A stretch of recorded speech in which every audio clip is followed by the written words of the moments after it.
नमस्कार, मी आमदार सौसीमा महेश हिरे नाशिक पश्चिम विभागातून सध्या प्रतिनिधित्व करत आहे। गेल्या 2 टर्मपासून या भागात प्रतिनिधित्व करत असताना खासदार हेमंत गोडसे हे तिसऱ्यांदा आता नाशिकमधून महायुतीकडून उमेदवारी करत आहेत।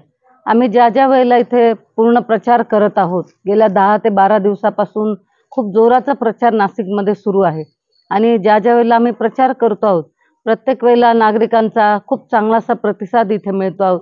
त्यांनी केलेले विकास कामं, त्याचबरोबर देशाचे लाडके पंतप्रधान आदरणीय नरेंद्रजी मोदी यांनी केलेले विकास कामं आणि लोकांपर्यंत पोहोचवलेल्या विकासाच्या योजना, यामुळे लोकांमध्ये खूप विश्वास आदरणीय मोदीजींवर आहे।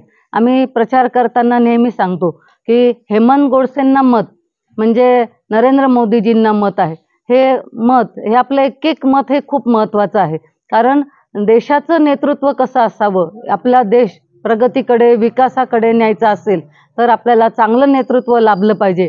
आणि गेल्या 10 वर्षात मोदीजींनी आपल्या देशाची खूप प्रतिमा उंचवलेली आहे आणि त्यामुळे लोकांनी मोदीजींकडे बघून, हेमंत गोडसेंचं केलेलं काम बघून खूप चांगला असा प्रतिसाद हेमंत गोडसेंना गेल्या काही दिवसापासून मिळतो आहे। आम्हाला खात्री आहे निश्चित ते हॅट्रिक करतील आणि तिसऱ्यांदा विजय मिळवतील। गेल्या 22 जानेवारीलाच आदरणीय मोदीजींचा युथ फेस्टिवल हा नाशिकमध्ये खूप मोठा कार्यक्रम झाला आणि त्यावेळेस आपण बघितलं असेल की नाशिककरांनी खूप जल्लोषात मोदीजींचं स्वागत केलं। ठिकठिकाणी बॅनर्स असतील, स्वागतासाठी पथकं उभे केलेले असतील, अगदी जल्लोषात नाशिकमध्ये त्यांचं स्वागत केलं। लोक आणि नागरिक हे अतिशय आतुरतेने मोदीजींची वाट बघत असतात। ज्यावेळेला तारीख जाहीर झाली 15 तारीख आदरणीय मोदीजींची जाहीर झाल्यानंतर खूप एक उत्साह सर्व कार्यकर्त्यांमध्ये, पदाधिकाऱ्यांमध्ये आहे आणि जय्यत तयारी सुरू आहे। कालच आम्ही पिंपळगाव बसवंत इथे सभेच्याच ठिकाणी जाऊन आलो। अतिशय जोरात तयारी चालू होती आणि खूप उत्तम तयारी, जय्यत तयारी झालेली आहे त्यांच्या स्वागतासाठी आणि सर्व नागरिक नाशिकचे असतील, त्याचबरोबर दिंडोरी लोकसभेचे असतील, हे सर्व पदाधिकारी, नागरिक हे मोठ्या संख्येने आज तिथे सहभागी होणार आहेत। 8 दिवसापूर्वी आम्ही आपल्या ठिकठिकाणी संपर्क कार्यालयाचं उद्घाटन आमच्या मतदारसंघात केलं।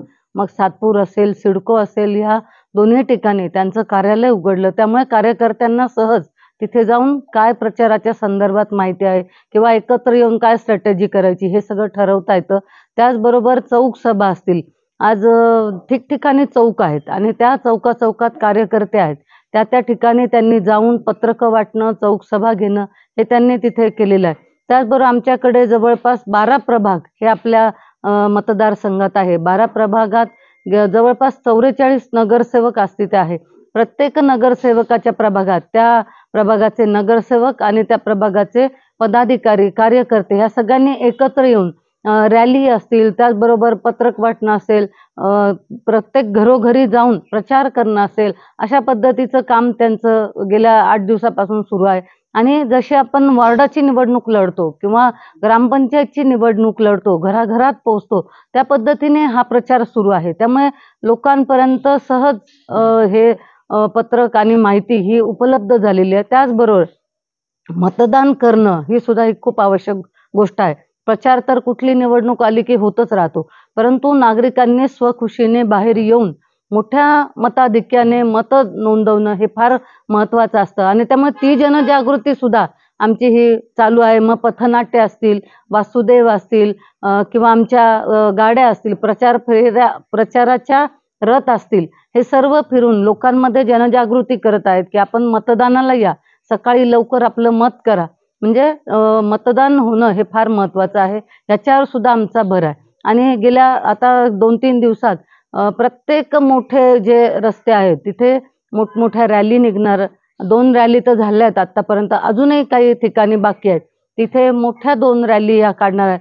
मग त्याच्यात मोठ्या संख्येने नागरिक सहभागी होतात, त्याचबरोबर त्याच्यात विविध पथकं असतात, प्रचाराची गाडी असते, त्यांचे जे केलेले कामं आहेत, विकास कामं, त्याचं लोकांना प्रेझेंटेशन असतं की त्यांनी काय काय कामं केलेली आहे। खऱ्या अर्थाने लोकांपर्यंत पोहोचून त्यांनी आतापर्यंत काय केलेलं आहे हे तिथे दाखवलं जातं आणि लोकांना मग माहिती पडतं किंवा सहज त्यांचं मत हे आपल्या बाजूने वळतं की यांचं मोठ्या प्रमाणात समर्थन आहे, मोठं काम आहे आणि त्यामुळे लोकांचा आपल्याकडे कल वाढलेला दिसतोय.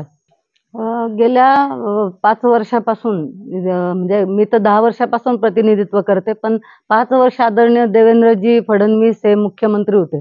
परंतु त्यानंतर महाविकास आघाडीचं सरकार आलं आणि 2 ते 2.5 वर्ष कोरोना काळात ह्या सरकारने कुठलंही काम नाही केलं. कारण आमच्या भागात कोरोनाचे जे पेशंट होते त्यांच्या टाळूवरील लोणी खाण्याचं काम ह्या सरकारने केलं. कोरोनामध्ये औषधांचे पैसे खाल्ले असतील किंवा मेडिकलच्या क्षेत्रात जिथे जिथे त्यांना घोटाळा करता येईल तिथे घोटाळे त्यांनी केले. धान्य लोकांपर्यंत पोहोचलं. म्हणजे खूप प्रचंड प्रमाणात त्रास जनतेला ह्या महाविकास आघाडीमुळे झाले.